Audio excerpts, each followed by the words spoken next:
or the state assembly. Now, there are two rules are there. One is the registration of electoral, and second is the representation of people act. That's are there. Now, three type of revisions can be done. One is the summary revision, which is done every four times in a year. Second is the special summary revision, and third is the intensive revision.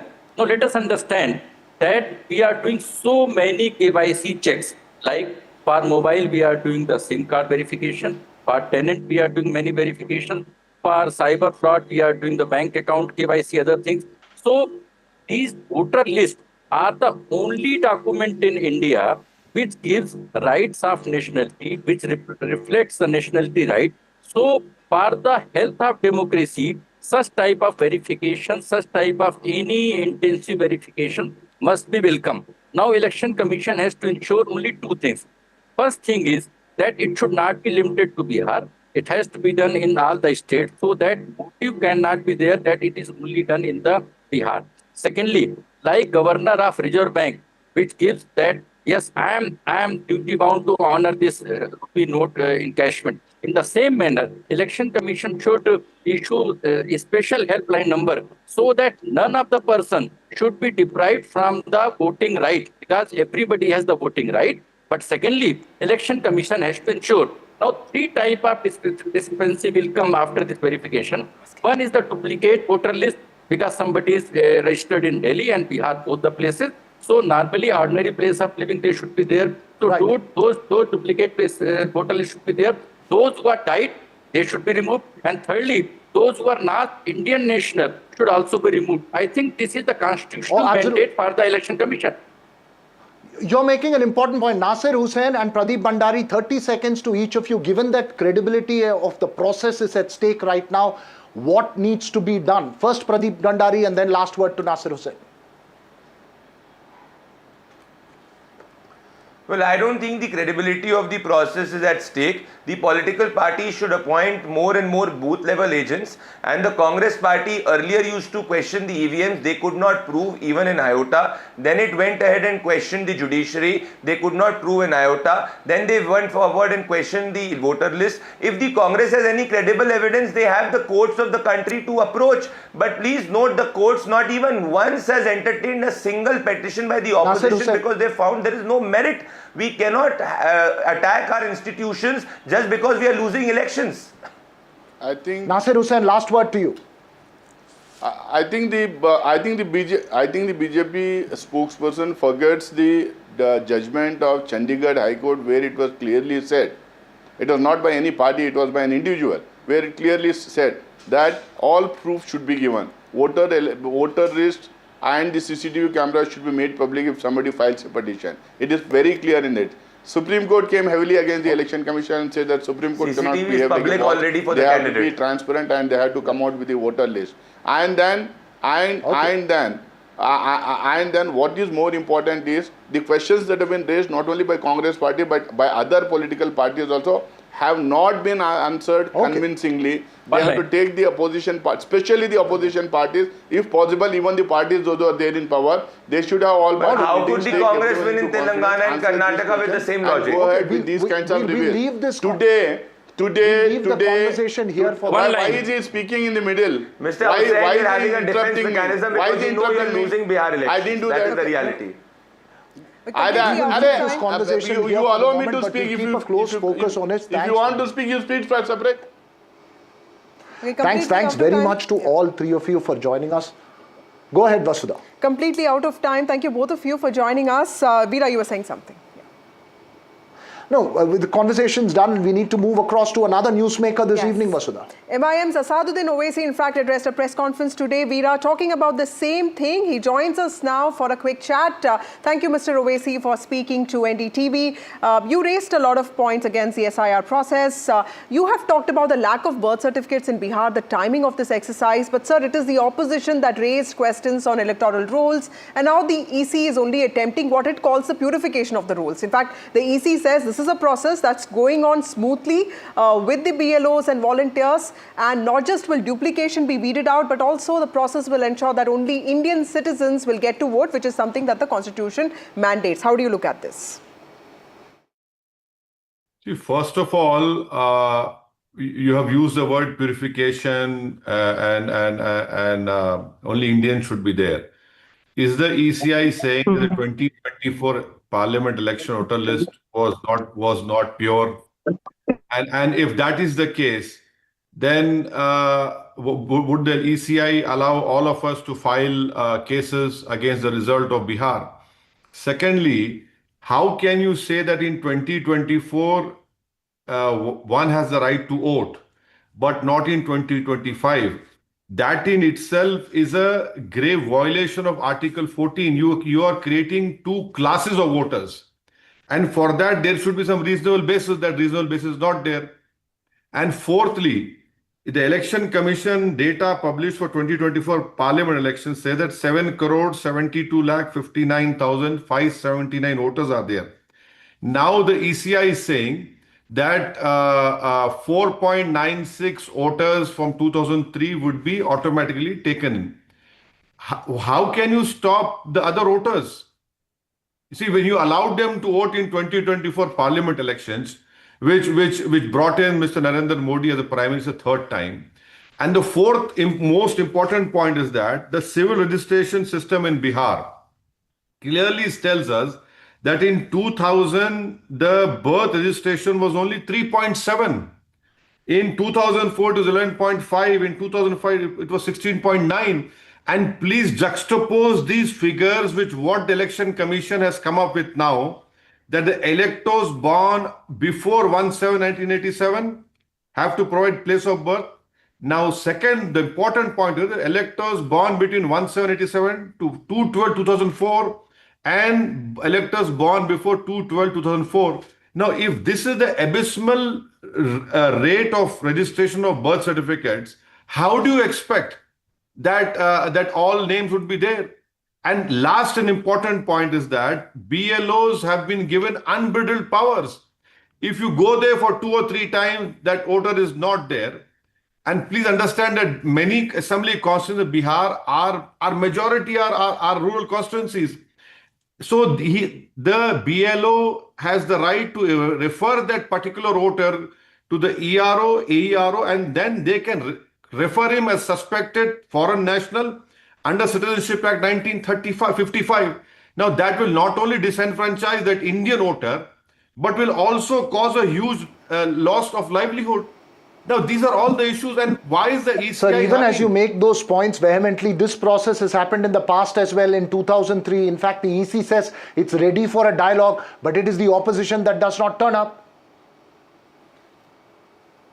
First point to the question you asked. Last time SIR was done when there was 1 year to Lok Sabha elections and 2 years to the Vidhan Sabha State Assembly election. You are pushing this whole process to do it in 1 month. How is it possible? How can you do it 1 month? And moreover, can the Election Commission please tell the country the rationale for choosing the specific dates? What is the rationale for that? And lastly, madam, the Election Commission of India is bounded by the Supreme Court judgment of Lal Babu Hussain. The Supreme Court has clearly laid down safeguards. You cannot rush and do it. So, and tomorrow, if the elections are held, and I'm sure that many names will be missed, who will take this blame? And the last point is that whenever political parties go to Election Commission, they say, no, under Article 329, we are superior body. You are a superior body during election time, we accept it. But now we are equal. You should call an all-party meeting, tell us, take us into confidence, we'll give you. Now, if you want to do it in 1 month, it is impossible to do it. And my apprehension is that there will be not 1,000, but there will be lakhs, maybe in crores, people names will be missing from the voter list and they will be disenfranchised. And unfortunately, it will be a great democratic loss to them, and who happens to be all Indian citizens. If you look at the process of the SIR, all voters will have to fill up this enumeration form. So clearly, voters of all parties will have to do this. This is a state where the opposition is also very strong. So when opposition calls the process completely biased and the ECI as a biased institution, where do you stand on that? I am not going on that line. I am saying that everyone stands to lose. Unfortunately, it is the voters which stand to lose. And please understand, 5 years ago, what was the difference between the total votes gained by the NDA and by the Rajat alliance? It was few thousand votes. Now this will decide. So that is why we are saying, moreover, this about illegal immigrants. Okay, what is the data which ECI has? And did any illegal immigrant vote in 2024 parliament elections? What is the quantum ratio? What is the database ECI has to scrutinize documents which will submit it? So the BLO will come to you, to your house. He will come once, twice, and thrice. And please understand, majority of the youth of Bihar have migrated. They migrate because of economic reasons to Punjab, to Kerala, to Mumbai, Hyderabad, Delhi, and the Simanchal area in particular. More than 6-7 weeks, the whole majority of the area is cut off. Thousands of acres of land is cut because of flooding over there. Now you want to do it in 1 month, and that is quite surprising and shocking that the ECI is doing it. So at this stage, what is a suggestion that you would have? Is the timing the problem, or the fact that the process will have to end by September for the final list to be published? How is it possible for the BLOs to do it in 1 month? It is humanly impossible. You have round about what, 8 crore voters. How is it possible for them? So what you will be doing is that we know what happens on the ground. The BLOs come to political parties. Please help us out. So we help them out. Then what happens in that scenario? That was very difficult. And the last point, when was the decision taken? Because you see, in the ECI had called for a meeting on 23rd April 2025. They were training BLAs of political parties. You didn't inform them. The summary voter list would have been enough to take out all these doubts about rapid urbanization, migration, non-reporting of deaths. But doing an SIR in short span of time, it is totally uncalled for. I hope ECI would reconsider the decision and postpone it. Thank you, Mr. Owaisi, for speaking to us and for those suggestions. Clearly, the SIR becoming the latest flashpoint between the opposition and, of course, the ECI, with the ECI becoming the political target. And Veera, this is supposed to be a process, but it's become politicized in nature. We'll have to wait and see how these processes turn out. But clearly, it's going to be a big flashpoint before Bihar elections. That's right, Vasudha. Electoral rolls a crucial issue that the opposition has been raising, but multiple dimensions to that. Now to the big language confrontation in Maharashtra. Sharp reactions from both the government and the opposition after a food stall owner was assaulted by allegedly MNS workers for speaking in Hindi instead of Marathi yesterday. Police have filed an FIR, but these assaulters have not been arrested as yet. Well, Veera, this reflects a disturbing pattern of linguistic vigilantism rooted in identity politics. You are from Karnataka, you know how this works. While promoting Marathi is completely valid, specifically in Maharashtra, using violence to enforce language is completely unconstitutional. It's dangerous. Respect for local culture must come through outreach, not threats. In fact, the state must firmly curb such force and uphold right to linguistic freedom. Sandeep Shastri joins us. Professor Shastri, how do you look at something like that? Like what happened with the MNS and in Thane, because this brings back memories of how Mumbai used to be in 90s. There is this whole narrative about Mumbai being a melting point of all cultures, and there's also this threat of speaking only in Marathi. Vasudha, you are very right in the initial comment that you made, that while there is a need to respect the local language, one cannot take the law into their own hands and indulge in acts of violence to be able to defend your position. Vasudha, in all these incidents, I see one trend playing out. It is not so much an opposition to language, but the fact that the protesters believe that a language represents a form of political domination. The opposition is to political domination, which is represented by a particular language, and therefore you take that forward. Even when you want to protest against political domination of which a language represents, I think there is no room for the use of violence there whatsoever. So I think let us separate the two issues. The room for violence is totally ruled out, while we must also recognize the fact that a protest against a language, a slight discomfort with the language is not because of the language per se, but because of the perceived political domination that that language represents. Right, right. You're making a very important point. Deep insecurities in terms of identity and linguistic identity, especially Rohit. You pointed out that after decades, this kind of politics, in a sense, returning in Maharashtra in a large scale. Is there a sense that political necessities at the moment could perhaps fuel it further? Veera, isn't it amazing that just 2 days ago we were just speaking about how Maharashtra politics may take a turn similar to the kind of politics, that linguistic based politics that we see in the southern states. And I didn't know that the shocking examples of this kind of a fallout would be seen on streets of Mumbai or Thane so suddenly, so soon. What you see here is, of course, the MNS doing what they have been doing for many years, coming out on streets and protesting and getting violent to attract attention. And that's been their style for many years. The shocking part here is, this time they have shot it on camera, their own mobile cameras perhaps, and they are the ones who have spread it on social media before the police could pick up the CCTV footage, etc. So my point is, this is definitely related to the upcoming election season in Maharashtra, Right. the municipal polls that are coming up, and it is obvious that Raj Thakre's MNS, Manasseh as we call it in Marathi, is trying to create its own space and be vocal and violent as usual. It remains to be seen what action the government in Maharashtra takes, what action the police take. They have not really shown a very good track record as far as political activists are concerned in the past. That's a very important point, Rohit Chandavarkar. Professor Shasi, thank you so much for joining us. The political action that is going to be surrounding the BMC polls could be one reason why we are seeing an enhanced rhetoric when it comes to Marathi language, Veera. But clearly there are limits to linguistic pride, and violence has to be a clear no, whichever state it is, Maharashtra or even Karnataka.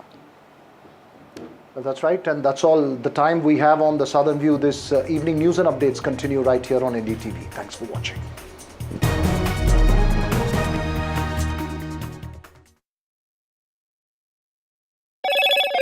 Hello, Moto. Motorola, India's leading AI smartphone brand.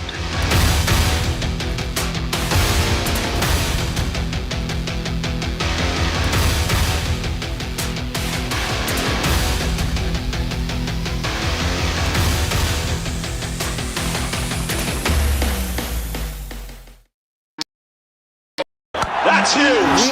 That is a biggie. It's out there. Gold Plus Clear Glass. Par ho ya near, sab kuch dikhe clear. I've been reporting on all issues big and small from Andhra Pradesh, Telangana, rest of South India, bringing you all the action, all that you need to know, all that you want to know. The energy of maximum city is infectious. I'm bringing that energy in our news coverage from financial capital Mumbai. Covering from the southernmost part of India over the last 23 years, I bring in-depth and 360-degree coverage from the Dravidian heartland. The land of Mishti, also known for its bitter politics. I have seen much water flow under the Howrah Bridge, covering Bengal in all its vivid colors. India's IT capital is always bustling, a city full of startups, stories and surprises. And I keep you ahead on all the Bengaluru buzz. Fenesta Windows, beautiful and durable designs. Installation से maintenance की life long customer service. आपके घर में फिनेस्टा नहीं है तो call कीजिए। Fine, finer Fenesta. The markets move fast. And so should your portfolio. Expert insights, real-time stock picks. Do I buy Ola? Should I hold CDSL for the long term? Buy, sell or hold. The answers you need, straight from the experts. Callers from India and across the world. Connect live, ask, decide, and invest wisely. Your portfolio, your future. Ask Profit.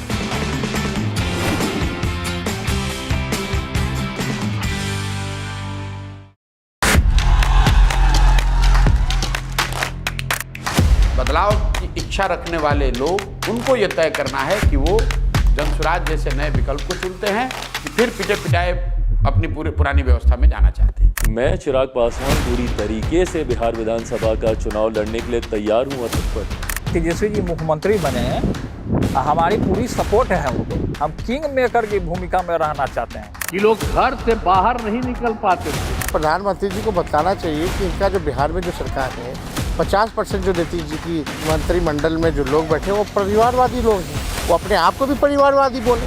जंगल राज लाने वाले मौका देख रहे हैं, अपने पुराने कारनामे करने का मौका ढूंढ रहे हैं।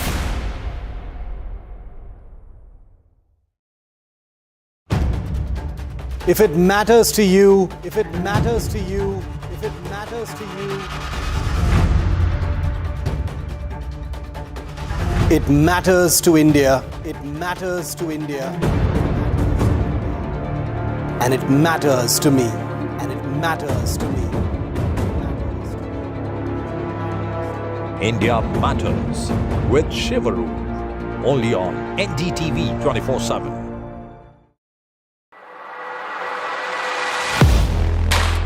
Do you really know the company you invest in?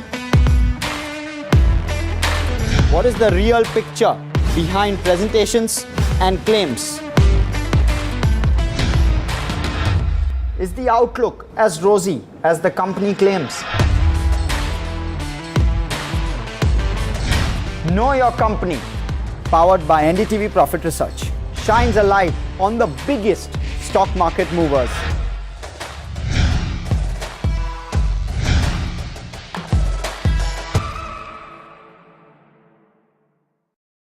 Is your business future ready? Join the 13-week strategic ESG certification program for business sustainability and growth for CXO and business leaders by NDTV, Terry and Zenora. Master global ESG frameworks, gain real-world tools, and lead with impact.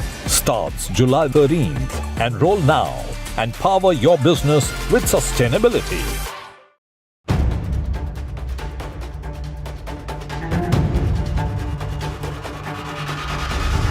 If it matters to you, if it matters to you, if it matters to you,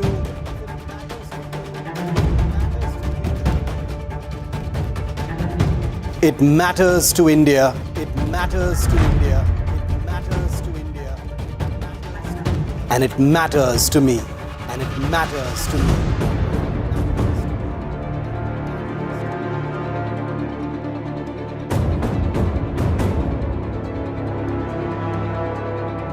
India Matters.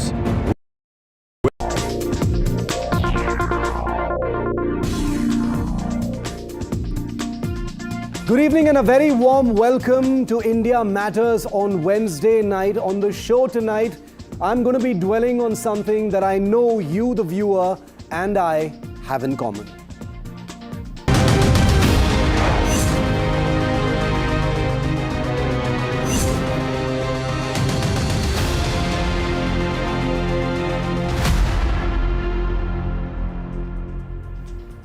If you are like me tonight, viewer, you are filled with rage and all-consuming anger over a viral video of a bunch of thugs of Raj Thakre's Maharashtra Navnirman Sena brutally slapping and abusing a lone shopkeeper in the Mumbai area simply because he couldn't speak in Marathi.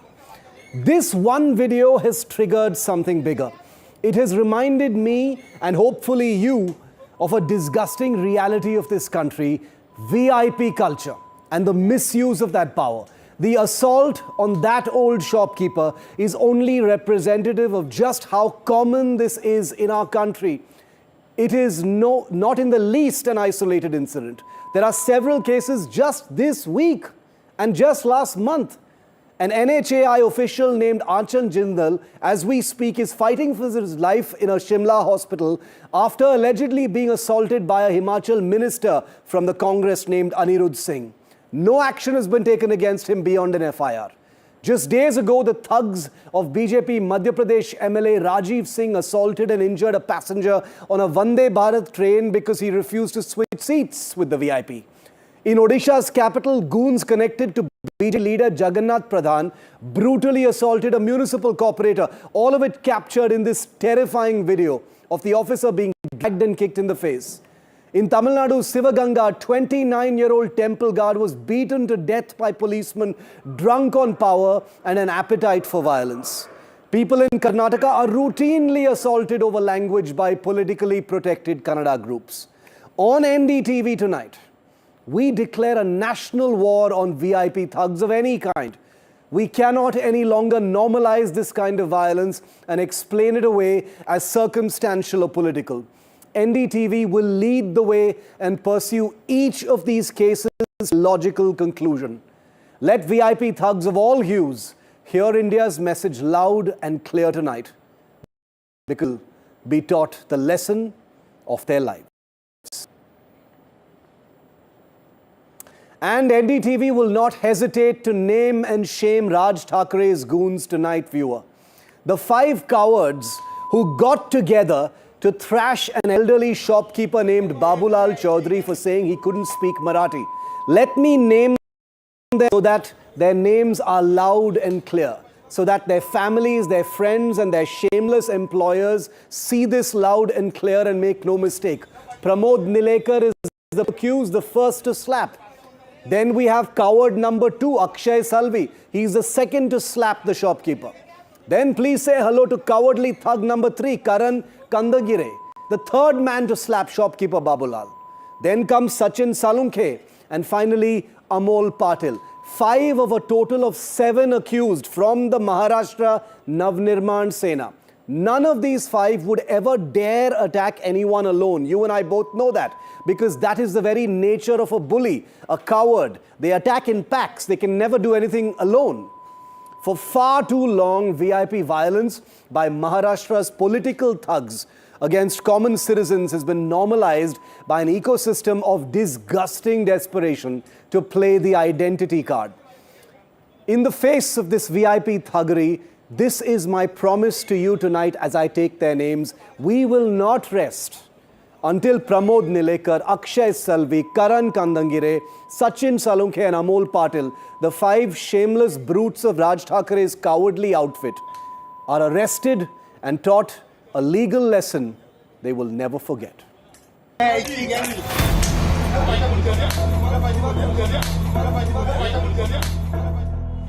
Babulal Chaudhary from Rajasthan has been running this sweet shop for 20 years in Mumbai's Mira Road.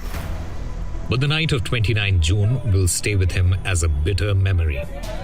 A bunch of MNS goons barged into his shop, abused him and beat him, raining slaps on him. For what? He can't speak Marathi. Babulal is now in a state of shock, and he also feels the attack has taken a toll on his reputation. मन से कार्यकर्ता 7-8 हमारे दुकान में आते हैं, वो आते ही है ना, वो एक प्लान से आए थे। वो 4 बंदे उधर जाके ऐसे डायरेक्ट खाली पानी का बोतल लिया और उसके बाद मराठी की भाषा के ऊपर है ना गाली गलौज देके तोड़ फोड़ करने के बाद किया, डायरेक्ट ऐसे ही भाषा किया। हमारी इतनी बड़ी दुकान है, दुकान के सामने इतने कस्टमर थे और ऐसा मेरे को मारा, तो मेरा पूरा है ना माइंड भी एकदम डिस्टर्ब कर दिया। और ऐसा अभी लगता है कि अभी हम लोग को ऐसे डर लग गया। Not only the owner of the shop, but Bagram, who works there, was also threatened in the attack. They were threatened with being beaten up if they did not speak the language. वो लोग बाहर rally निकाल रहे थे, वो rally निकाल रहे, वो 5-6 लोग अंदर आए, मेरे कैश काउंटर आए, मैं कैश काउंटर पे खड़ा था, फिर मेरे से उसने पानी मांगा और मैं उनको पानी दिया। अभी वो बोलते तुम कहाँ रहते हो? महाराष्ट्र में रहते हम लोग, तो तुमको मराठी नहीं बोलेगा, तुमको लापा मारेगा और दुकान तोड़ के डाल देगा और ऐसा तुमको ये से भगा देगा, नहीं तो तुम मतलब मराठी बोलना सीखो इधर। The attackers clearly seen in the video are yet to be arrested. Why is police dragging feet? An FIR has been registered against 7 MNS workers in connection with the incident. Notices have been issued to all of them and asked to appear in the police station for questioning within 2 days. While Babulal says that local MNS leader called him after the incident and apologized for the attack, the leaders of Raj Thakre's party remain defiant and brazen, doling out open threats of more violence in the name of Marathi. Party's state vice president Reshma Tapase, in an interview with NDTV, justified what happened and also threatened a repeat. जो महाराष्ट्र में आना चाहता है, जो अपना पेट भरना चाहता है, जिनको लगता है कि महाराष्ट्र में अपने बीवी बच्चियाँ सेफ है, सुरक्षित है, उनको मराठी आनी चाहिए. जो मराठी का आदर नहीं करेगा वो पीटेगा. जो मेरे पास आ रहे हैं वो सीख रहे हैं मराठी. कसं ना, जे आक्कडमध्ये बोलतात ना ते मार खाणार आहे madam. As the video of the attack went viral, all the political parties in the state have come out against MNS. हम महाराष्ट्र में कट्टरता से मराठी बात करेंगे, लेकिन और कोई भाषा का अपमान और कोई भाषा के व्यक्ति का अपमान सहन नहीं करेंगे.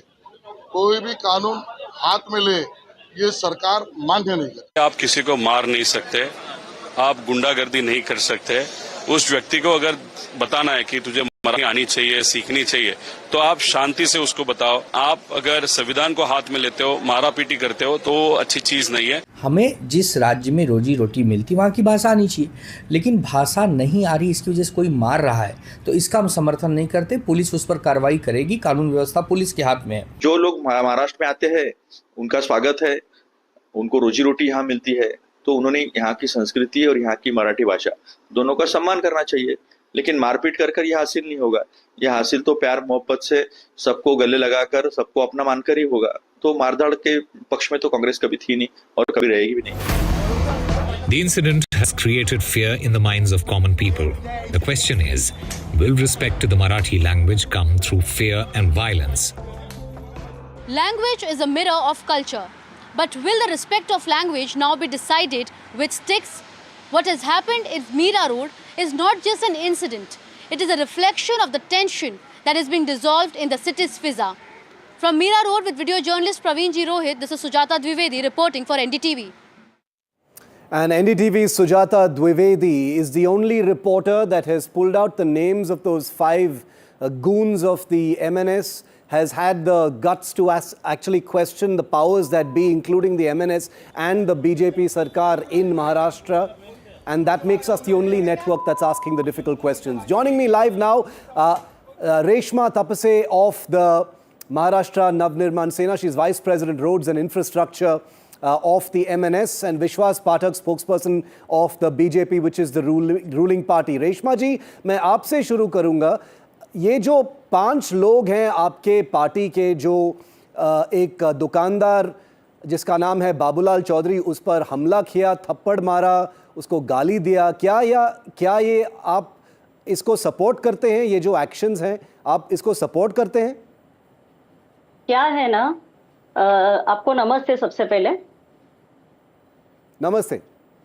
कैसा है ना, हाँ, कोई भी अगर हिंदी में बोल रहा है तो ऐसा नहीं होता है ना कि हम लोग गए और उनको थप्पड़ मारा, ऐसे नहीं होता है. उसके पहले क्या घटा है ना, वो किसी ने नहीं दिखाया. क्या घटा है? ठीक है, उसके पहले क्या हुआ है, क्या घटा है कि इसके पहले जो दुकान के मालिक हैं, उन्होंने महाराष्ट्र में कोई भी भाषा बोली जा सकती है, सिर्फ मराठी छोड़ के. ये नहीं, किसने बोला है कि ये कंपलसरी है कि वो मराठी में ही बोलेंगे? ये मराठी में क्यों नहीं बोलेंगे? लेकिन अगर महाराष्ट्र में कहाँ जबरदस्ती है क्या? जबरदस्ती है क्या? क्यों नहीं बोलेंगे? जबरदस्ती है क्या? ये कोई कानून है कि मराठी में ही बात करनी है? ये जबरदस्ती वाली बात सिर्फ महाराष्ट्र में पूछी जाती है. आपके लोगों ने जबरदस्ती की है मैडम? आपके लोगों ने हाथ उठाया, उसको मारा? वहाँ पे पहले कुछ घटना घटी हुई है. कोई घटना नहीं घटी है. हमारा रिपोर्टर वहीं पे थी. देखिए, हमारे पास इसका वीडियो है. पहले उन्होंने ये बोला, तो बताइए आप. क्या फालतूगिरी है? रेशमा जी, मैं आपको रिस्पेक्टफुली मैं आपको मौका देता हूँ. क्या घटी थी वहाँ पर? बताइए. मैं वही बताना चाहती हूँ. वहाँ पे जिस दिन हमारे सीएम ने जो GR निकाला था पहले से हिंदी का, वो GR जिस दिन रद्द हुआ, उसी दिन की बात है कि हमारे कार्यकर्ता वहां पे सेलिब्रेशन कर रहे थे, कुछ पटाखे फोड़ रहे थे, और वहीं पे मिठाई लेने के लिए उन्हीं के दुकान में गए थे. और उस टाइम पे उन्होंने पूछा, क्यों इतना जल्लोष चल रहा है, गणेशोत्सव है क्या, ये है क्या? तब हमारे कार्यकर्ता ने बोला कि अरे आपको पता नहीं क्या, ऐसे ऐसे हुआ है, हिंदी का GR अभी रद्द हो गया है, अभी मराठी में बात करना पड़ेगा। तो इस बात पे उनका ये रिएक्शन था कि ये क्या फालतूगिरी है, मतलब मराठी में बात करना फालतूगिरी है क्या? और ऊपर से उनका ये है कि महाराष्ट्र में कोई भी भाषा बोल सकते हैं। मैडम ये सब आप अभी बोल सकते हैं क्योंकि सब कुछ जो हुआ है वो कैमरे पे आ गया है। आपके जो 5 कायर हैं, आपके पार्टी के जो 5 कायर हैं जिन्होंने हाथ उठाया इस दुकानदार पर, भाषा में बात नहीं कर सकते। वो बुक हो गए अभी। नहीं, हमारे पार्टी में कोई भी कायर नहीं है। किसने हक दिया हाथ उठाने के लिए? किसने हक दिया? कहां पे कानून में लिखा है कि मराठी में ही का बात करनी है? किसने हक दिया आपके लोगों को? मुझे बताओ ना, मराठी में क्यों नहीं बात करना? ये भी कानून में लिखा नहीं है ना। अरे मैडम, आपको पावर किसने दी है? आप तो पावर में नहीं है, आप तो सरकार में नहीं है और बिल्कुल शायद नहीं होंगे भी। मैं मराठी तो किसने दिया आपको हक कि किसी और नागरिक पर हाथ उठाने का? यहाँ पे अगर आप रोजी रोटी कमाने आते हो तो यहाँ की भाषा का, यहाँ का किसने बोला? कहाँ लिखा है ये? कहाँ लिखा है ये? क्यों नहीं? संस्कृत कहाँ लिखा है ये? लिखा है क्या? आप कानून है क्या? अपमान करना लिखा है आप क्या? कानून है क्या? मुझे बताइए, कानून में भी रेशमा जी, आप कानून है क्या? मुंबई के, महाराष्ट्र के आप मुझे आप कानून है क्या? यहाँ पे सुनिए मेरी बात। कितने सीट है आपके? कौन से कानून में लिखा है कि महाराष्ट्र में आके मराठी भाषा का किसने बोला है? किस कानून में? दो चीज, दो सवाल सुनिए मेरी। सर, 2 सवाल मैडम। कानून में लिखा है कि महाराष्ट्र में आके मराठी भाषा का अपमान करे, किस कानून में लिखा हुआ? कौन सा अपमान किया है? वो हिंदी में बात कर रहे थे, इसमें क्या अपमान है? इसमें क्या अपमान है? इसमें क्या अपमान है? वो दुकानदार है जो महाराष्ट्र में 20 साल के लिए काम कर रहे थे, वो टैक्स भरते हैं महाराष्ट्र में। फालतू की आप कौन होते हो? आपके जो मैं मराठी मानुस हूँ। मैडम आपका थका हुआ जो संगठन है उसको उठाने के लिए ये सब आप गुंडागर्दी करते हो। आपके जो 5 कायर लोग हैं जिनके नाम है हमारे स्क्रीन पे, हमारे पार्टी को एक तो सबसे पहले आपको कायर बोलने का राइट नहीं है। वो 5 कायर है मैडम। मैं फिर से बोलूंगा, सुनिए, मैं फिर से बोलूंगा, वो 5 कायर है, उनका नाम भी लूंगा मैं फिर से। वो 5 कायर है क्योंकि वो अकेले नहीं लड़ सकते, वो अकेले नहीं लड़ सकते मैडम। डोंबिवली में जब पर प्रांतीय लोगों ने मराठी कुटुंबों को मारा तब आपके न्यूज़ वाले कहां पे गए थे? आप कुछ भी बोल सकते हो, आप कुछ भी बोल सकते हो। आज कोई सुनने वाला नहीं है आपकी बात। कल की बात सर, मुंबई के लोग थक गए हैं। मुंबई के लोग जो MNS जैसा इर्रेलेवेंट संगठन है, डेस्परेशन में ऐसे हरकतें करती हैं, मामूली नागरिकों को लेकर हमला करते हैं। क्या आप किसी उद्योगपति को लेकर आप मार सकते हैं? आपके गुंडों को भेजिए ना कफ परेड। क्यों गुंडा बोल रहे हो? आप वहां पे भेजिए, किसी उद्योगपति को जाके मारिए। आप कभी करेंगे? आप अगर हम लोग हमारी भाषा का आदर करते हैं तो हम गुंडे हो गए क्या? आपको किसी ने आपको हक नहीं दिया हाथ उठाने का। अगर आपको गाली देना है, किसी को समझाना है, आप प्यार से समझाइए, आपके कल्चरल सेंसिटिविटीज प्यार से समझाइए। किसी ने नहीं दिया है आपको हक। और आपके जो 5 कायर हैं, रेशमा जी, आपके जो 5 कायर हैं वो जेल के अंदर जाएंगे। हम इंश्योर करेंगे कि वो जेल के अंदर जाएंगे और आप भी जिम्मेदार हैं। और आपके जो बॉस है MNS में वो भी जिम्मेदार हैं इस वायलेंस के लिए। Let me bring in, put a fader down. Let's get in Vishwas Pathak on this. Vishwas, you've heard Reshma, who justifies the violence, which is ridiculous. Your government is in power in this place. Look at the faces of these 5 guys. It's been 2 days. Why have they not been arrested? Certainly, it was a cowardly act, most condemnable act, and action needs to be taken. Kashmira police station has already lodged FIR against these people. On very next day, these boys were detained and action has already been initiated. I assure this entire country and Maharashtra that the Home Ministry is handled by none other than Mr. Devendra Fadnavis, who is also Chief Minister. They will be dealt with very iron hand, whether they belong to MNS or any party, whether it is BJP also, for that matter. Nobody will be spared. Strictest action will be taken and they will be shown their own position. No, but what action is being taken? There are 7 people, 5 people you said have been detained. We have no such information right now of any detentions having taken place. But you have heard, sir, you have heard Reshma ji saying that this will continue. They will keep doing this. They don't see anything wrong in this. जो मराठी में नहीं बोलता है यही खाएगा ये. No, let them. They are openly challenging you on your face. Let them do what they want to do. We will deal it in the very strongest possible way. I am telling you, very next day, these people were detained and inquired. FIR has been lodged. Legal action has already been initiated. And you will and I appreciate you are following this story. You please keep following this story. It will be concluded in its logical manner. Reshma जी, मैं I'll give you the last word.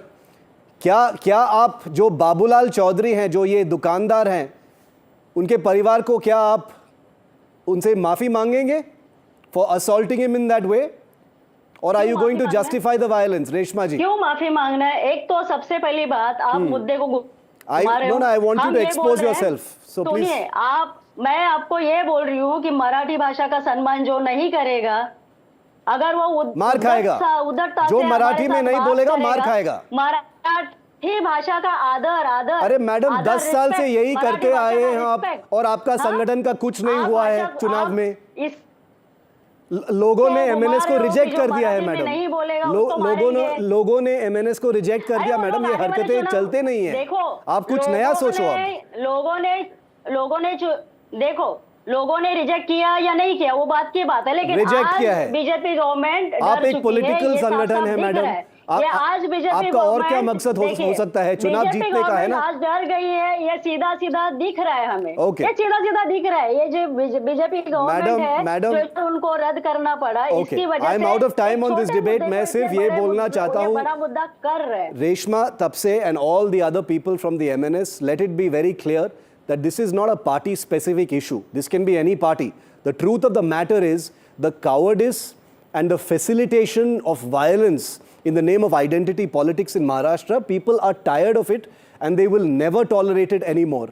Whether it is me on NDTV, whether it is people on the ground, whether it is citizen anger, this is real. You cannot manufacture anger of this kind. And I assure you, and you've heard a guarantee from the ruling party spokesperson here on India Matters, that these people will be behind bars. Thank you to both of our spokesperson guests for joining me on discussion number 1.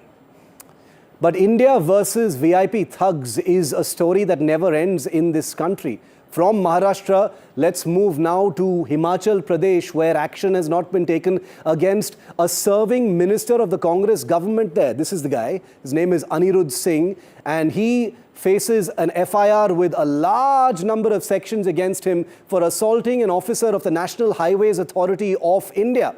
Apparently, this minister, and these are allegations, went up to him, assaulted him and abused him for some roadways and road widening work that was happening, which may or may not have resulted in some kind of building collapse in Shimla. This minister has been accused of thrashing the NHAI engineer, and that is that engineer fighting for his life inside a hospital at this point of time. So the question now is, will this minister Anirudh Singh be arrested? Is the Congress going to continue to actually protect him? Well, he's just spoken out, by the way, so we have to give him a chance to speak as well. Listen in. I deny from all allegations. ये केवल मात्र building के लिए गिरी, उनको पता था कि ये बड़ा मुद्दा बनेगा, उसको कवर अप करने के लिए उन लोगों ने ये साजिश जो है रची है. हॉस्पिटल में कितने देर एडमिट थे, आप इसका रिकॉर्ड लीजिए. वो अधिकारी वहाँ पे एडमिट भी नहीं हुए हैं उस हॉस्पिटल के अंदर. वो क्या बोलते हैं? तो मेरा यही बोलना है. तो अभी FIR अगर करी है, इसमें कोई वो नहीं है, फर्स्ट इंफॉर्मेशन रिपोर्ट है, और ये इंक्वायरी होकर जो भी आउटकम आएगा, we are ready to face. कानून का जो है पालन समान हमसे नहीं कर सकते. Why hasn't Anirudh Singh been arrested? Why hasn't he even been questioned? Why is his word being taken despite all these sections that have been that he has been booked under, including criminal intimidation, assault, etc.? Joining me live is Anirudh Singh's colleague in the Himachal Pradesh Congress government. Vikramaditya Singh is live with me. Mr. Singh, thank you for your time on this sensitive story from Himachal Pradesh. We've just played out what Anirudh Singh, your ministerial colleague, has also said. Very serious sections against him. He's been booked for assault and various other things in the attack on an NHAI officer. Why has he not been arrested yet, sir? See, I would like to state that we have the highest regard for the law and order in the state of Himachal Pradesh, and everything will be done to maintain peace, harmony, and all of that is being done. The Chief Minister has already spoken about it, and an FIR has been registered, but I want to bring you, or I want to take you rather, to the backdrop of this entire story, how it has emerged. This is a case, I would say, of some kind of negligence on the part of NHAI, that is National Highway Authority of India. I am also the PWD Minister of Himachal Pradesh, and I have been regularly meeting officials. I have been regularly meeting the Central Minister, Honorable Shri Gadkari Saab, also on this matter, and there are some concerns regarding the way the excavation in the roads which are under construction that is happening. There's a lot of resentment amongst the people, the local communities, in the way the construction is happening, and the building that collapsed day before yesterday is also a result of this. So we have been having dialogue with the officers. Just today evening, I had a meeting with the NHAI officials, and we have assured them that all possible support will be given to them, and the Honorable Minister also has given his viewpoint about the entire things, the entire narrative, or the entire time span, how everything occurred. So I am sure that law will take its own course, and the viewpoint Mr. Singh, of I the appreciate you giving us the details and the background of this, but the obvious question that will arise in citizens' minds when they see this is that, no matter what the, provocation, if what you're saying is correct, this is an elected representative and a minister in a position of power and responsibility. How can he take matters into his own hands in this way?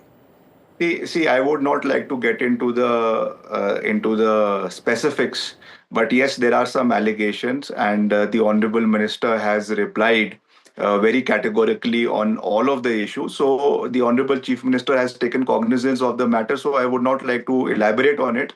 But the very fact that the FIR has been registered speaks volumes about the intent of the government. So yes, we are heading in the right direction, and in the times to come, if anything of this sort has happened, because as if now there are all allegations, mere allegations, and in the times to come, how it transpires, I am sure that the investigative agencies, or the police for that matter, will look into that. But I can assure you as the PWD Minister of the state, that we want to have a harmonious relationship with the center. We want to work collectively for the nation building, for the state building, and all the agencies that are working in Himachal Pradesh, all the PSUs that are working in Himachal Pradesh. We want conducive atmosphere for them in Himachal Pradesh, and all type of security, all type of help will be provided to them, because ultimately we all are working with one single agenda, that is nation building. Yeah. So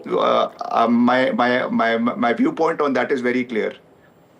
But and final point then, Mr. Singh, is that, you're talking about the FIR that has been lodged and, possible action, and the law will take its own course. But we also know that an FIR has been lodged against that NHAI official, Aanchal Jindal, who's fighting for his life in hospital right now.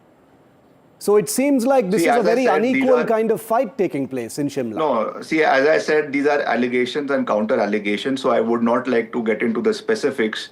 And yes, in due course of time, everything will come out. But I have the highest respect for the minister. I have the highest respect for the NHAI officials. And if some kind of a misunderstanding has taken place, so definitely in the times to come it will be resolved. We don't want, as I said, we don't want any kind of confrontation. But yes, the concerns of the local people have to be taken into consideration, because myself yesterday I went to the site and I met all the people. I met the lady whose house was shattered within a matter of seconds. And the kind of angst, the kind of anger, not only her, but the entire community had regarding the NHI officials and the high-headedness, the alleged high-headedness of the officials, that is something, because as public representative, it is our duty to bring that on record. But not to beat someone up. No, I agree with you. I agree with you on that count, that whatever has happened in terms of the alleged manhandling, that definitely is not in good taste. And as I said, that the FIR has been registered, a counter FIR has been registered, and definitely things will be taken into consideration, and the Chief Minister has taken cognizance of the matter. Okay. I myself spoke to Mr. Gadkari about this. He had called, his office had called, I spoke to him. We assured him that everything will be done. The Chief Minister has assured that. And the rule of law is the utmost for us, I can assure you that. Okay, we look forward to that, and thank you for taking my questions. I appreciate those details. Vikramaditya Singh, thank you for being with me here on India Matters tonight. I'm also joined by Raghav Chandra, IAS, former chairman of the National Highways Authority of India. Mr. Chandra, we've seen protests by the NHAI over the injuries to Aanchal Jindal, the NHAI officer who was assaulted allegedly by this Himachal minister. What is your take? Do you think justice will be done? An FIR has been lodged even against that officer. Clearly, it's a case of, the actions of the honorable minister being unjustifiable, immoral, and, not quite acceptable. Whatever be the facts that he may present, the point is that any officer on duty has to be protected, and it's a larger issue of worker safety and protection from verbal and physical abuse and assault. And clearly this official was on duty. He was a public servant. All these facts were clear, and nobody has any business to be assaulting them physically, injuring them. And certainly this has to be dealt with more severely, more stringently than a normal case of assault on a private citizen, because here is a public servant on duty. And, this throws up larger issues across the nation for worker safety and protection. You have But do you think, Mr. Chandra, do you think justice in this case will be served? You just heard the minister speak before you, saying the law will take its own course. From everything you've seen very quickly, do you think justice will be done for Aanchal Jindal? Based on my experience of the past 40 years of government service and working with the government in some capacity, I feel that this needs to be carried through to its logical conclusion. It needs to be monitored very closely, and it needs to be enforced. And the judicial system must take note of it to ensure that, action is taken suitably, that evidence is not fudged, and that the officer is not victimized, that he's allowed to, hold his own and give evidence. The NHAI should rally around the officer fully to support him legally through the process, because getting the entire prosecution done is not going to be an easy thing. And the officer in all likelihood will be, hounded. So these are things which, impact not just this officer, not just the NHAI, but the entire nation as we move forwards on our path of progress in economic growth. Mr. Chandra, not only do I agree with you, but I give you my commitment here on NDTV tonight that we will be seeing this to its conclusion. So we will have you back on a broadcast maybe in the next few days or weeks, where we will be conveying to you that action has been taken against this minister. Hopefully things will change in the country. Thank you very much for your time, sir, tonight on India Matters.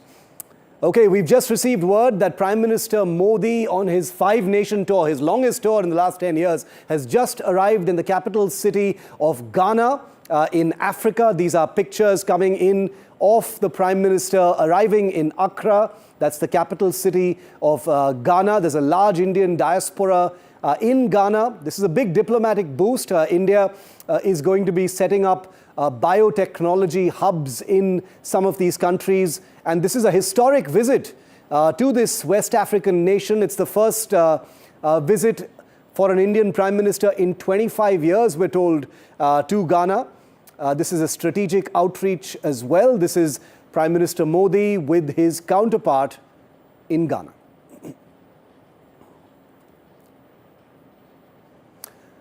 And also remember that 5 days after the death of Shefali Jariwala, the mystery continues. The unanswered questions remain just that, unanswered. 5 days on, and for some reason, the post-mortem report is still not out. Now, this is not completely unusual. Sometimes autopsies and postmortem reports can take a few days or a few weeks, but in this particular case, it has led to a lot of questions because of the circumstances and the speculation surrounding Shefali Jariwala's death. Remember, she was only 42 years old, and that's why her death and the delay in the postmortem has led to a plethora of doubts. Suspicion is continuing to grow. That report is pending. Will we ever know what really happened to her is the big question. Just a short while ago, I spoke to someone who's been in the same industry, who knew Shefali Jariwala vaguely, who had met her socially a few times, and is fully aware of the kind of insecurities, vulnerabilities, and pressures that afflict every little star. Take a look.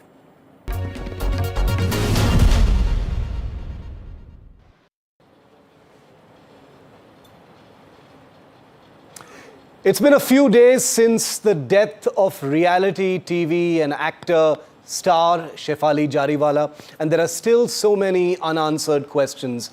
As the media continues to speculate over what happened to her, the post-mortem findings are still not out.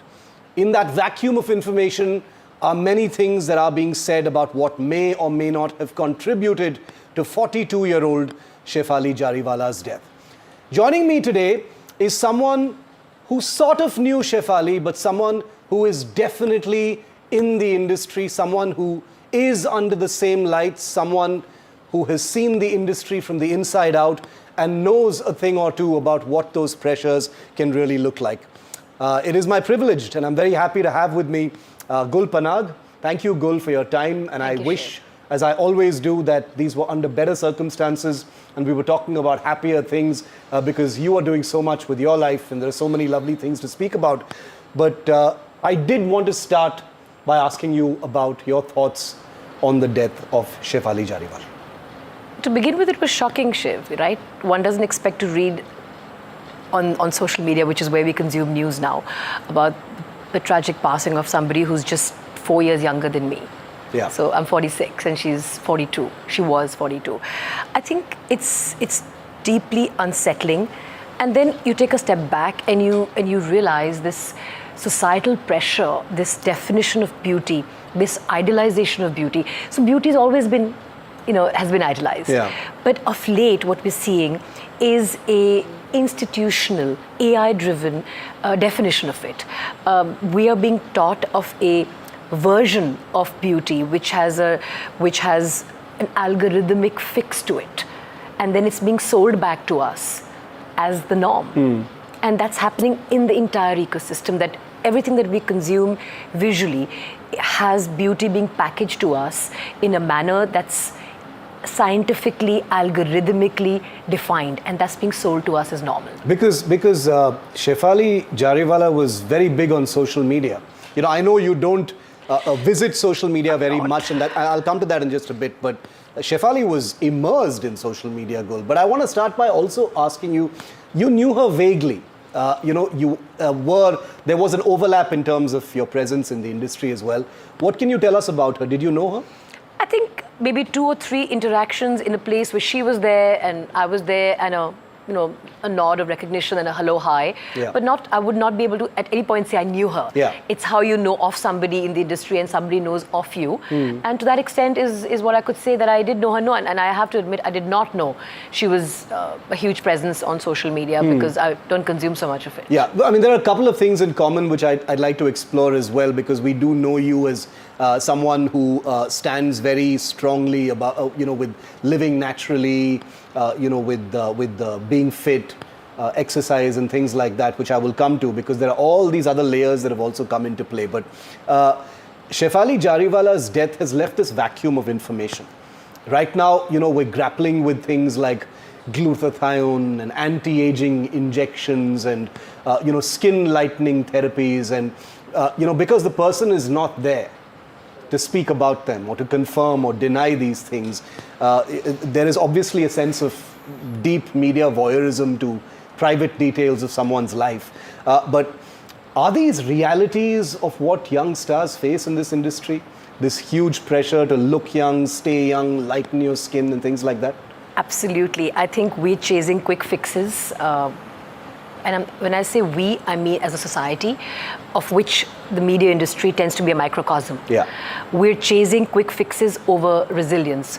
We're trying to find ways to address deep-rooted anxieties that come from fear of irrelevance, fear of being forgotten, fear of imperfection, and fear of invisibility.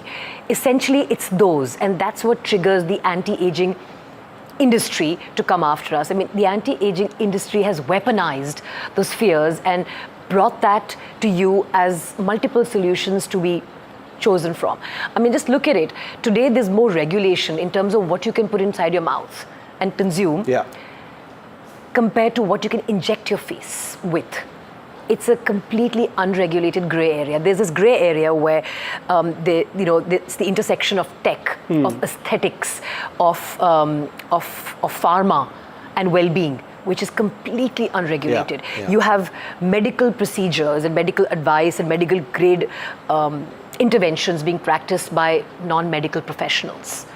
These are all huge cause of concern. And why are we doing this? Because at some level, the whole chasing youth, chasing eternal youth has become what it's all about. It's not about aging, because aging is evolution, right? I'm not the same person today as I was 10 years ago, and I'm certainly not the same person as I was 20 years ago. I mean, I was just talking to a colleague at NDTV that I've known her for 20 years.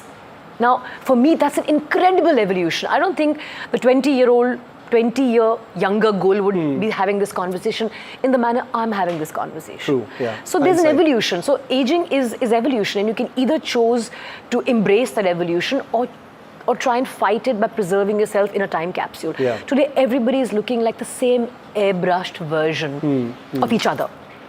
Why is that? It's because of this constant feeding of information which epitomizes eternal youth, which is an oxymoron. Was it ever a dilemma for you anytime in the last 20 years? Because at some point, Gul, obviously you took a conscious decision and were probably, I'm conjecturing here, but I'm picturing Gul Panag facing a fork in the road. Do I go down a path where I chase the preservation of youth using all these methods, or am I just going to embrace what you've just spoken about, which is just evolve it as it comes? I can't really think about that. It just never came as an option to me. Maybe it was there in the ecosystem, but I wasn't looking for it. I just think that I've always chosen resilience over a quick fix. I've always chosen wellness, and actual wellness which gives me long-term results. The only long-term device I have at my disposal is my physical being. I'm not going to put anything inside it that's not good for it. I mean, if you have a car, any car that you may have, I hope you drive electric, but assume that we don't drive electric right now, and we drove gasoline or diesel. Would you put kerosene in it? No, because it's not good for it. Why would you put something in your automobile, in your machine, which is not good for it? I mean, that was my fundamental thing, not today, not 10 years ago. Always. I mean, I've always, again, this is not probably the right forum, but I've never been attracted to drugs for that reason, not because of probably not being attracted by what it could promise, but because of what it would do to me in the long term. I want the best version of me available to serve me for the next 25, 30, 40 years. And that's what I talk about when I say resilience. And somehow that never came up for me, Shiv. Perhaps Shefali wasn't or didn't feel, and I have to, make this disclaimer here, obviously, because we are still in the realm of not having enough information about her life.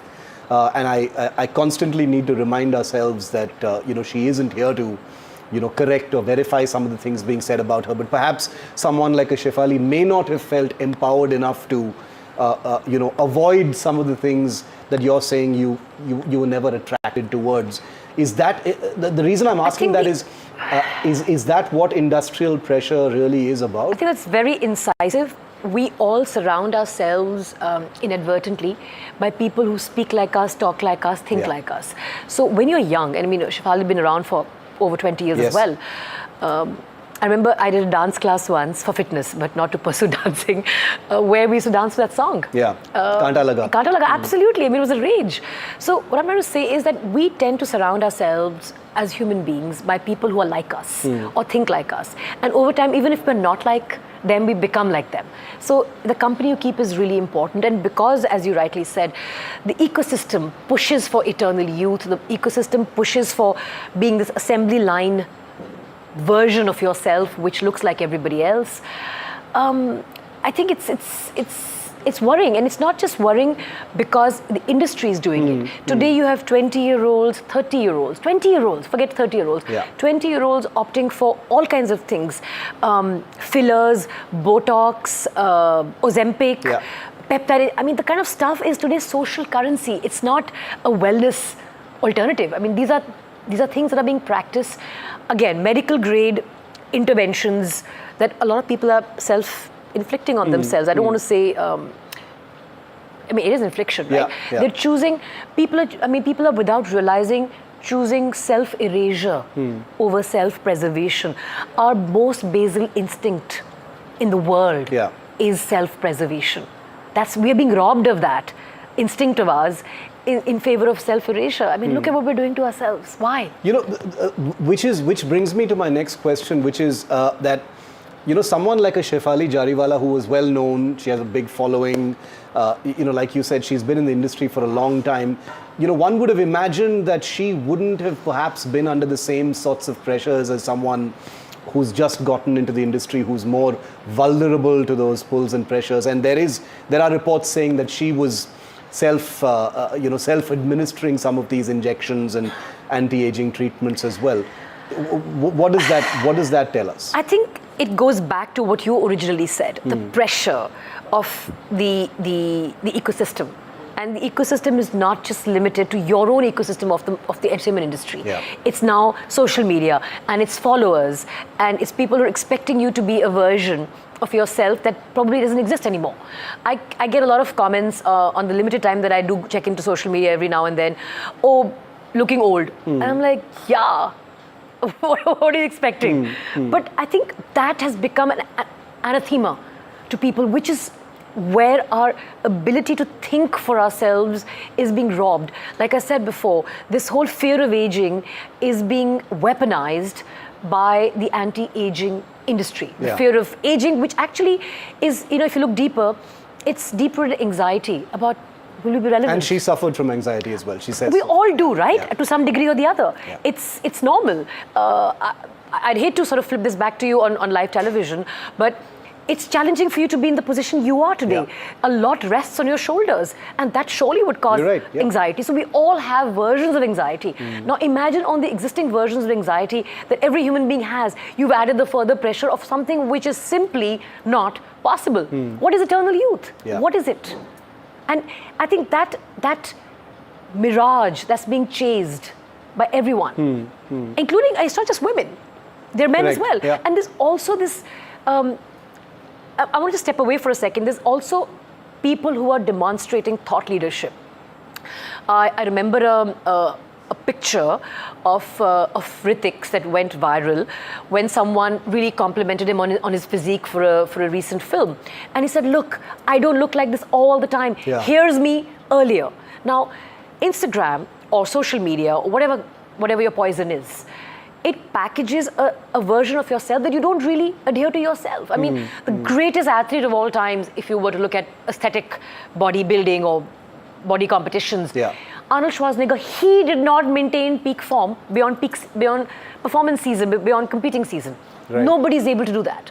Now, these are unrealistic standards that are AI fueled and being defined as normal. But this is how you're supposed to look at all times. You're never supposed to wake up looking a particular way or not a particular way. And I think it's the whole ecosystem.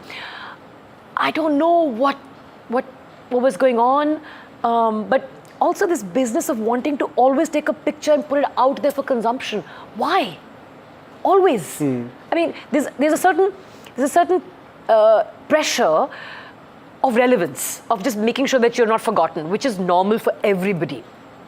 Right.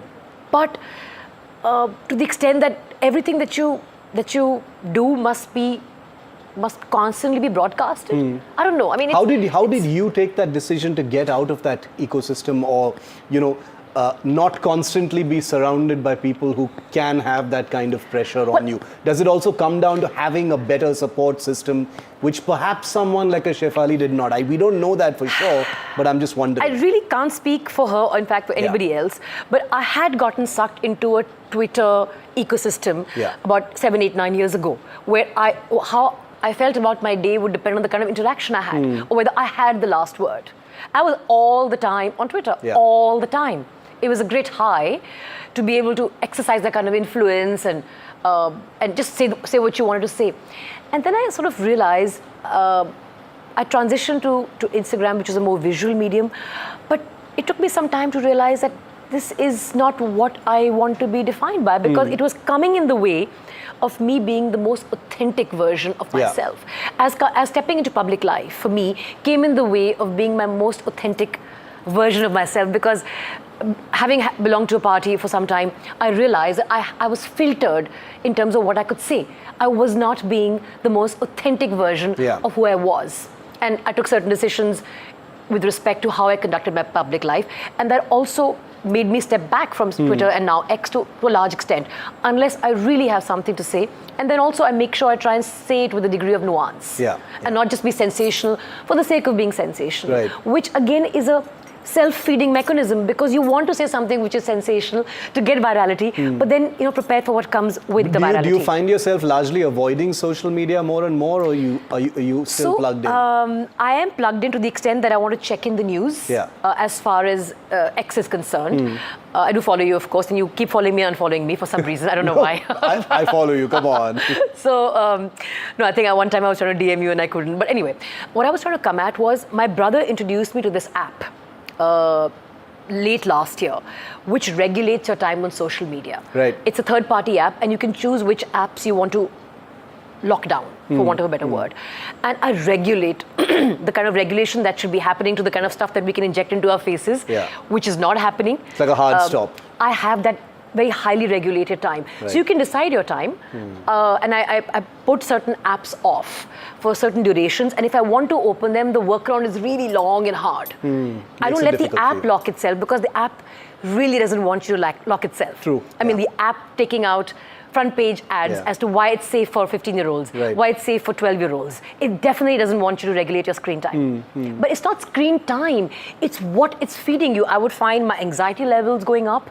I would beauty magazines, just like I would feel after reading a beauty magazine, poor, ugly, and fat. This is what I feel every time I pick up a beauty magazine. And I'm a moderately fit person. If it does that, and I'd like to think I have a fair degree of self-confidence. If it can do that to somebody who's reasonably self-assured and confident, imagine what it can do to those young 13, 14-year-old girls who are becoming extremely insecure 20-year-olds and carrying that anxiety into their 30s and then doing crazy things with 40s. But another thing that I want to say, Shiv, is also, it's not just limited to the entertainment ecosystem. The spillover is happening to the rest of the world that's consuming social media. So anybody who can afford these kind of interventions is taking these shots. I know enough people, in a certain socio-economic group that are spending lakhs on PRP. I don't even know what that stands for. I never bothered to find out. Feel-good shots, the kind of stuff that they're doing to their skin, to their hair. I don't know these things are not tested. What it's going to do to your body 5, 7, 8, 9, 10 years from now. And it's not just anti-aging in terms of treatment, but it's also quick fix diets. Lose 10 kgs in 2 weeks. Look at the kind of ads that come on Instagram or on social media. I shouldn't name a particular platform. So look at the kind of stuff that comes on social media. Lose 10 kgs. It's not possible. There has to be a framework. But that's never changed, preying on people's vulnerabilities and insecurities. It's algorithmically institutionalized by AI. So it's feeding your worst fears and giving you fixes to think that you can fix those. No, true. It's really scary, and I'm glad you've spoken about these specific things regarding the weaponization of the anti-aging industry and how it sort of fuels people's insecurities on social media. It's important because, like I said, in the absence of real information, verified information as far as Shefali is concerned, what we're really left with is a huge number, Gul, of young people getting into showbiz, having all these questions. Me as a journalist, we tend to be jaded and cynical about these things, saying, what's the big deal? We're all under bright lights. But there are all these people out there who've watched someone who's been around for decades and been a star, has been in Big Boss now, and everybody knows who she is. Kanta Laga, you went for a dance class where you danced to her song. So she needed no introduction, and then you've got these dark things that actually spill out. So I thank you for being really... But we don't know. We don't know. Which is the whole truth. point. But what we do know is it's raising some very, very critical yet uncomfortable questions that we all are at some point of time guilty of overlooking. Agree.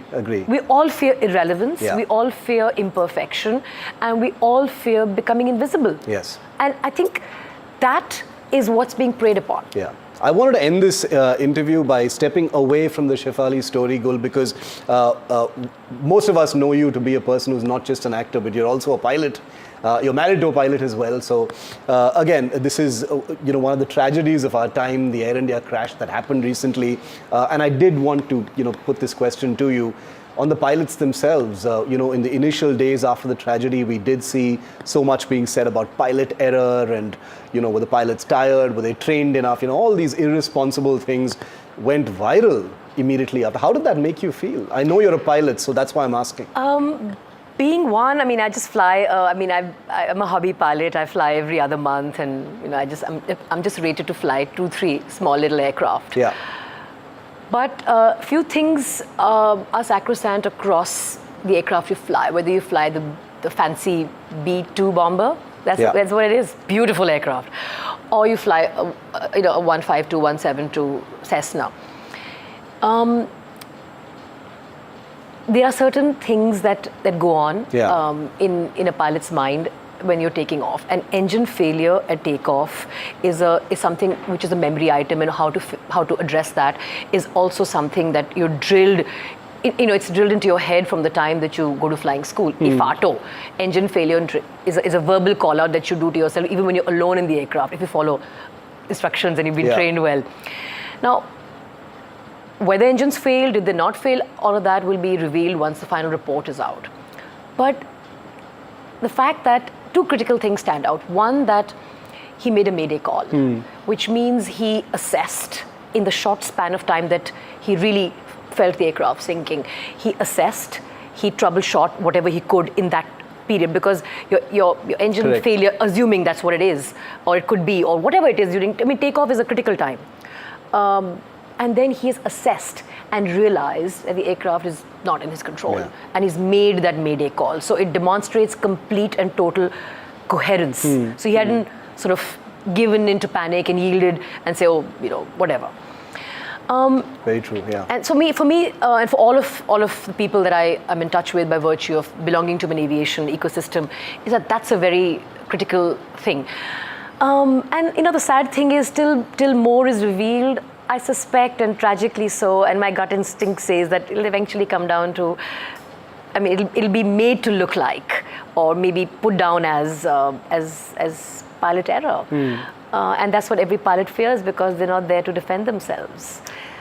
Truly sad. And I hope it's not that. I hope but you're wrong. Every single incident that we've had in recent times is unfortunately put down as that. And then maybe in some cases, like with the 737 MAX, other facts revealed themselves later. But the initial report always sort of just puts it on. Okay, many things, but this could have been handled better.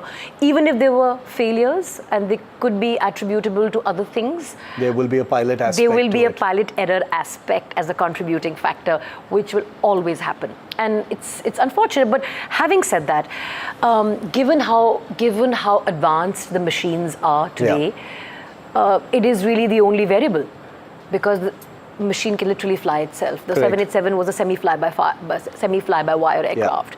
So it also does, for non-aviation people, if you step away, I'm a biased party.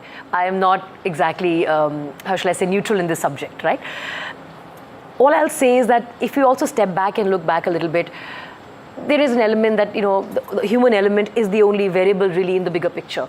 So we'll have to wait till the results really come out of the report and hope that they're we're looking forward to that report. It's going to be out in a few days from now. But thank you. Two things that we wanted to speak to you about, Gul, and thanks for being very forthcoming with those answers. And you have skin in the game as a pilot, and so I felt that as well in that answer. But thank you very much, Gul. Thank you. Great talking to you as always. All the best. Thank you. Thank you.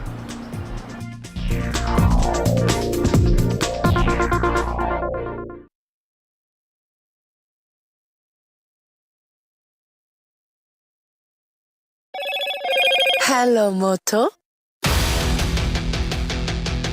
Motorola, India's leading AI smartphone brand.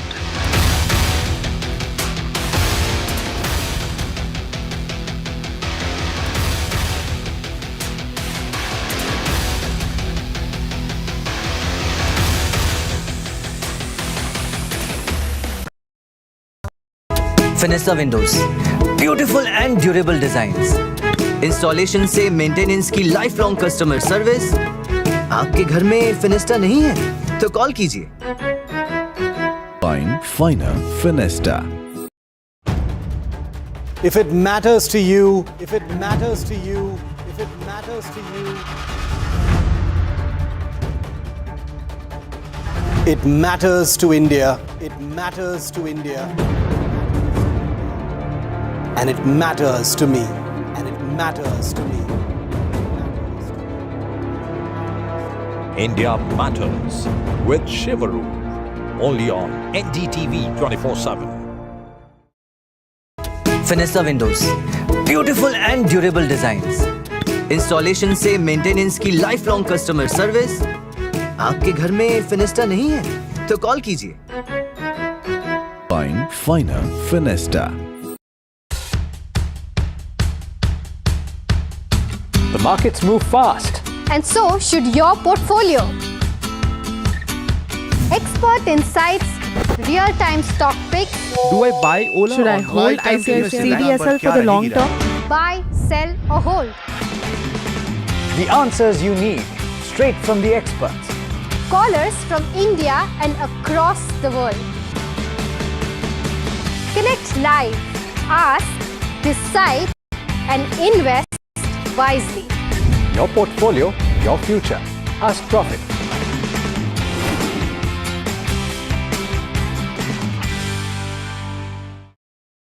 Fenesta windows, beautiful and durable designs, installation से maintenance की life long customer service.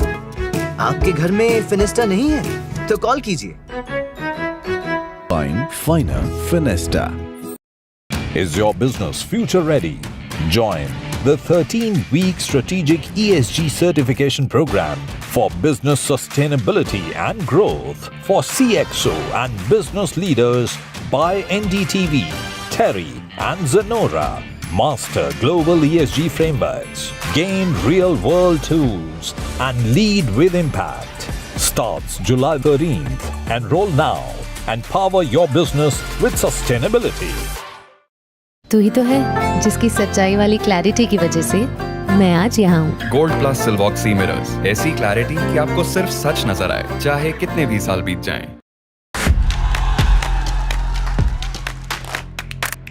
बदलाव की इच्छा रखने वाले लोग, उनको ये तय करना है कि वो जनसुराज जैसे नए विकल्प को चुनते हैं कि फिर पिटे पिटाए अपनी पूरी पुरानी व्यवस्था में जाना चाहते हैं।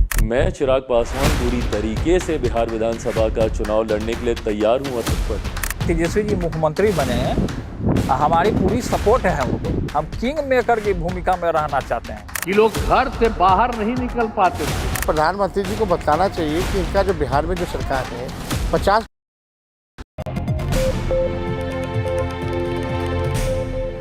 Hello everyone, you're watching The Last Word and I'm Maria Shakil. It's going to be a power-packed next 1 hour and that's what we have lots lined up for you. First on the show, the shocking and shameful actions of MNS goons where they beat up a lone shopkeeper just because the man could not speak Marathi. Why are these hooligans still free? Is the question that I ask on the show tonight. Next on the show, is the centre's jab to COVID vaccine doubters. The health ministry has rubbished the COVID vaccine and heart attack links. And last, our exclusive with the new Telangana BJP chief Ramchandra Rao. Can he really turn the tide for the BJP in the state? Is that the question that I've asked on the show? Do stay with us to watch that exclusive interview. But first up, we delve into a very, very troubling incident that has sparked outrage across Maharashtra and India. In a shocking display of aggression, Maharashtra Navnirman Sena, that is MNS workers, slapped a shopkeeper for not speaking Marathi. Look at these visuals. This incident took place in Bhayandar area of Thane district. This video has now gone viral on the social media, was of an incident which happened on Tuesday night. It clearly shows that a group of men had visited the shop to buy food. While they were still at the shop, one of them asked the owner which language is spoken in the state after he talked to them in Hindi. The owner replied, all languages. This annoyed these men. He shouted at him and then slapped him several times along with his companions. The owner then filed a complaint and the probe is still on. This incident occurred shortly after the Maharashtra government, remember, withdrew its orders on the implementation of the 3-language policy in the state, which led to the opposition in Maharashtra terming it as Hindi imposition. First up the story, and then we ask the questions.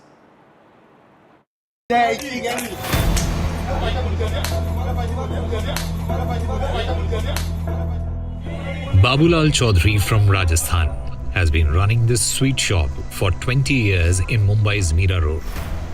But the night of 29 June will stay with him as a bitter memory. A bunch of MNS goons barged into his shop, abused him and beat him, raining slaps on him. For what? He can't speak Marathi. Babulal is now in a state of shock, and he also feels the attack has taken a toll on his reputation. मन से कार्यकर्ता 7-8 हमारे दुकान में आते हैं, वो आते ही है ना, वो एक प्लान से आए थे, वो 4 बंदे उधर जाके ऐसे डायरेक्ट खाली पानी का बोतल लिया और उसके बाद मराठी की भाषा के ऊपर है ना गाली गलौज देके तोड़ फोड़ करने के बाद किया, डायरेक्ट ऐसे ही भाषा किया। हमारी इतनी बड़ी दुकान है, दुकान के सामने इतने कस्टमर थे और ऐसा मेरे को मारा, तो मेरा पूरा है ना माइंड भी एकदम डिस्टर्ब कर दिया और ऐसा अभी लगता है कि अभी हम लोग को ऐसे डर लग गया। Not only the owner of the shop, but Bagram, who works there, was also threatened in the attack. They were threatened with being beaten up if they did not speak the language. वो लोग बाहर rally निकाल रहे थे, वो rally निकाल रहे, वो 5-6 लोग अंदर आए, मेरे कैश काउंटर आए, मैं कैश काउंटर पे खड़ा था, फिर मेरे से उसने पानी मांगा और मैं उनको पानी दिया। अभी वो बोलते तुम कहाँ रहते हो? तो महाराष्ट्र में रहते हम लोग, तो तुमको मराठी नहीं बोलेगा, तुमको लापा मारेगा और दुकान तोड़ के डाल देगा और ऐसा तुमको ये से भगा देगा, नहीं तो तुम मतलब मराठी बोलना सीखो इधर। The attackers clearly seen in the video are yet to be arrested. Why is police dragging feet? An FIR has been registered against 7 MNS workers in connection with the incident. Notices have been issued to all of them and asked to appear in the police station for questioning within 2 days. While Babulal says that local MNS leader called him after the incident and apologized for the attack, the leaders of Raj Thakre's party remain defiant and brazen, doling out open threats of more violence in the name of Marathi. Party's state vice president Reshma Tapase, in an interview with NDTV, justified what happened and also threatened a repeat. जो महाराष्ट्र में आना चाहता है, जो अपना पेट भरना चाहता है, जिनको लगता है कि महाराष्ट्र में अपने बीवी बच्चियां सेफ है, सुरक्षित है, उनको मराठी आनी चाहिए। जो मराठी का आदर नहीं करेगा वो पीटेगा। जो मेरे पास आ रहे हैं वो सीख रहे हैं मराठी। कसं ना, जे आक्कडमध्ये बोलतात ना ते मार खाणार आहे madam. As the video of the attack went viral, all the political parties in the state have come out against MNS. हम महाराष्ट्र में कट्टरता से मराठी बात करेंगे, लेकिन और कोई भाषा का अपमान और कोई भाषा के व्यक्ति का अपमान सहन नहीं करेंगे। कोई भी कानून हाथ में ले, ये सरकार मान्य नहीं करेगी। आप किसी को मार नहीं सकते, आप गुंडागर्दी नहीं कर सकते। उस व्यक्ति को अगर बताना है कि तुझे मराठी आनी चाहिए, सीखनी चाहिए, तो आप शांति से उसको बताओ। आप अगर संविधान को हाथ में लेते हो, मारा पीटी करते हो, तो वो अच्छी चीज नहीं है। हमें जिस राज्य में रोजी रोटी मिलती वहाँ की भाषा आनी चाहिए, लेकिन भाषा नहीं आ रही इसकी वजह से कोई मार रहा है तो इसका हम समर्थन नहीं करते। पुलिस उस पर कार्रवाई करेगी, कानून व्यवस्था पुलिस के हाथ में है। जो लोग महाराष्ट्र में आते हैं उनका स्वागत है, उनको रोजी रोटी यहाँ मिलती है, तो उन्होंने यहाँ की संस्कृति और यहाँ की मराठी भाषा दोनों का सम्मान करना चाहिए। लेकिन मारपीट कर यह हासिल नहीं होगा। यह हासिल तो प्यार मोहब्बत से सबको गले लगाकर सबको अपना मानकर ही होगा। तो मारधाड़ के पक्ष में तो कांग्रेस कभी थी नहीं और कभी रहेगी भी नहीं। The incident has created fear in the minds of common people. The question is, will respect to the Marathi language come through fear and violence? Language is a mirror of culture. But will the respect of language now be decided with sticks? What has happened in Mira Road is not just an incident. It is a reflection of the tension that is being dissolved in the city's fizza. From Mira Road with video journalist Praveen G. Rohit, this is Sujata Dwivedi reporting for NDTV. And this high-handedness has raised serious questions about the Raj Thakre's MNS and its motivations. Why are they so desperate? Here is Raj Thakre. Remember, he is the nephew of late Balasaheb Thakre, cousin of former Chief Minister of Maharashtra, Uddhav Thakre. His party is staring at political decimation. That's the truth. The 2024 polls were a disaster for the MNS, with all its 125 candidates being, losing the deposit, in fact. Even Raj Thakre's son, Amit Thakre, faced defeat from Mahim. The party is now at the risk of losing its recognition and symbol from the Election Commission. So in a bid to revive its diminishing political capital, the MNS seems to be raking up the language row to gain political ground. The desperate move comes as the party eyes the upcoming BMC polls, which are very, very crucial in Maharashtra. The Maharashtra Navnirman Sena, remember, was founded by Raj Thakre in 2006 with a strong emphasis on Marathi pride and the welfare of Marathi-speaking people. The party's ideology is rooted in Hindutva and the concept of Marathi Manus, aiming to protect and promote the cultural identity and rights of the Marathi population. Over the years, the MNS has often resorted to aggressive tactics to assert its stance on Marathi pride. This latest incident is yet another example of the party's attempt to revive its political fortunes by stirring up linguistic and regional sentiments. Is this the right way to address the concerns of the Marathi-speaking population, or is it merely a ploy to regain lost political ground? The MNS's action have certainly put them in a spotlight, but the question is, at what cost? Joining me on the show tonight, we have Aniket Nikam, who's the spokesperson of the BJP, PK Jain, former additional DGP of Maharashtra, Mayur Parekh is a political commentator, Mangesh Kasalkar is a leader of MNS. Mangesh जी, आपसे पहला सवाल हम पूछना चाहेंगे। चुनाव में तो कुछ हुआ नहीं आप लोगों का, तो इस तरह से मराठी प्राइड के नाम पर, लैंग्वेज के नाम पर कब तक गुंडागर्दी चलेगी? मैडम जी, पहली बात तो प्राइड के नाम पे कोई गुंडागर्दी नहीं होती। मराठी भाषा ही हमारा अस्मिता का प्रतीक है और उसके लिए ही हम लोग फाइट करते हैं और हमेशा करते रहेंगे। और जो भी गुंडागर्दी की आप बात कर रहे हो, तो पहली बात तो जैसे वो एक्शन का रिएक्शन है, वो जिस तरह से बात कर रहे थे, आपने भी वीडियो में देखा रहेगा कि जिस तरीके से वो बात करते हैं, वो हमारे मराठी भाषा का अपमान कर रहे थे। उसको जैसे हमारे जो कार्यकर्ता लोग हैं उनसे वो रिएक्शन आ गई, बस दैट्स इट। कोई गुंडागर्दी नहीं। उन्होंने जिस भाषा में बात किया उसी भाषा में हमारे लोगों ने उनको जवाब दी। मंगेश जी, अगर वो हिंदी में बात कर रहे हैं तो ये तो नहीं है कि मराठी का अपमान कर रहे हैं? मैम, आपने कहा मैं भी हिंदी बात कर रहा हूँ। उनको भी वही कहा गया था, अगर आप मराठी भाषा नहीं बोल रहे हो सीख लीजिए, लेकिन उनका जो जवाब था उसकी वजह से उनको मार गई।